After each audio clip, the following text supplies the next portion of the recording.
Chapter 3. Packing. The following evening we met again to discuss our plans. Harris said, "Now, we must decide what to take with us. You get a piece of paper, Jay, and you get a pencil, George. I'll write the list." Harris is always like this. He tells everyone what to do, and he does nothing. My old Uncle Podger was just like Harris. When Uncle Podger did a job, everybody in the house helped. One day, Uncle Podger bought a picture. Aunt Podger asked, "Where can we put this picture?" "Leave it to me. Don't worry about it, I'll do it all," Uncle Podger said. He sent one of the girls to buy the nails. Then he sent one of the boys to tell her the size of the nails.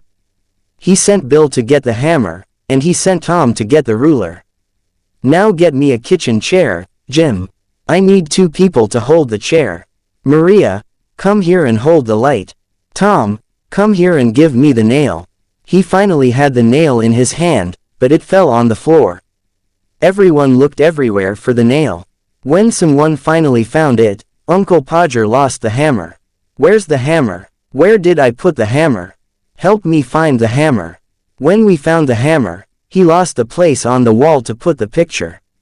So each one of us climbed up on the chair to look for the place. Each one thought it was a different place. When Uncle Podger climbed up on the chair, he fell on the piano.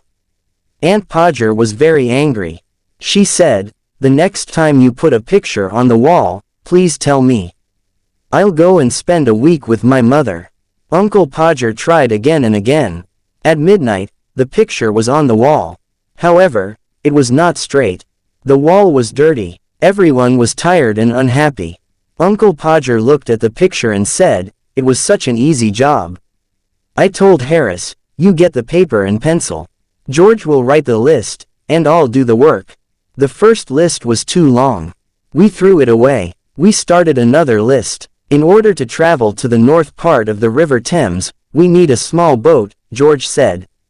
"With a small boat, we can carry only necessary things. We won't take a heavy tent. We can put a canvas cover over the boat at night. It will be like a little house, warm and comfortable." We made a list of all the clothes we needed. George said he knew everything about the right clothes for a trip. We discovered later that this wasn't true. We talked about food next. George said, "Let's continue with breakfast. For breakfast we'll need a frying pan." "That's quite difficult to eat," Harris said, smiling. "Stop being stupid, Harris," I said. "Let's continue," said George. "We'll need tea, sugar, eggs, bacon, bread, butter and jam. For lunch, we can take biscuits, cold meat, and fruit, but no cheese. The smell of cheese is too strong. After a day or two, everything will smell of cheese.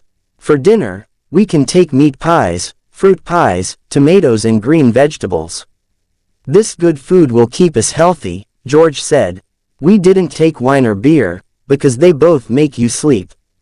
George continued, "We'll also need a teapot, a pan and a camping stove. We don't want a paraffin oil stove." "Oh, no, not a paraffin oil stove," I said. "We once took a paraffin oil stove. It was horrible. The smell of paraffin oil was everywhere. The river smelled of paraffin. The wind smelled of paraffin. Even the sunset smelled of paraffin. When we visited the town of Marlow, it smelled of paraffin, too. Even the church of Marlow smelled of paraffin. The countryside for miles around smelled of paraffin. We decided never to take a paraffin oil stove again. The next day we bought everything we needed. We met in the evening to pack our suitcases. We got a large suitcase for the clothes, and 2 large hampers for the food and utensils. I am very good at packing. Packing is one of those things that I do best. "I'll organize the packing," I said to George and Harris. They agreed. George sat in the armchair and Harris put his feet up on the table. This was not what I had intended. I wanted to organize the packing, not do it. I wanted George and Harris to do all the work. However, I didn't say anything. I started packing the clothes. It took a long time, but I finally finished. I sat on the big suitcase to close it. George and Harris watched me. "Aren't you putting the boots in?" asked Harris. "I had forgotten them," Why didn't you tell me before? I said. Harris said nothing. George laughed. I was furious. I opened the suitcase again, and packed the boots. Then an awful idea came to me. Did I pack my toothbrush? I started looking for it. I took everything out of the suitcase. I found George's toothbrush. I found Harris' toothbrush, but I didn't find mine. In the end, I found it inside a boot. I packed everything again. When I finished, George asked me, "Is the soap in the suitcase?" I don't care about the soap, I answered. I sat on the big suitcase again to close it. Then I remembered that my cigarettes were in the suitcase. I opened it again and finally closed it at 10:50 p.m. There were still the 2 hampers to pack.